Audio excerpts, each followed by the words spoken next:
کہ نوجوانوں کے لیے جو خاص طور پر میسیج ہے وہ یہ کہ اللہ تعالیٰ نے جو عقل عطا فرمائی ہے اس کو ضرور استعمال میں لائیں. آج اگر کوئی آپ کو قومیت کے تصورات کے دھندلے تصورات پیش کر رہا ہے قومیت کے حوالے سے تو اس کو ضرور دیکھیں.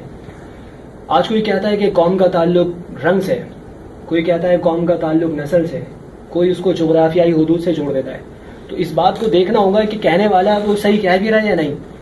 علامہ نے کہا تھا، ابھی بات علامہ اقبال کی ہو رہی تھی، علامہ نے کہا تھا کہ اپنی ملت کو قیاس اقوام مغرب پر نہ کر کہ خاص ترکیب میں قوم رسول ہاشمی. اس قوم کا تعلق اور قوموں جیسا نہیں ہے کہ رنگ کی بنیاد پر انگریزوں کی طرح اپنی قومیت کا معاملہ بنائیں، یا آج جو ہمارے سیاستدان ہمیں جو سکھا رہے ہیں. ہمارا تعلق قومیت کا نظریے سے، جس نے کلمہ پڑھ لیا وہ ایک قوم ہے. اب اس بات پر جھگڑنا یا یہ کہنا کہ تمہاری فلاں زبان ہے، یہ اختلاف ڈالنے والی بات ہے، ایسا نہیں کرنا چاہیے.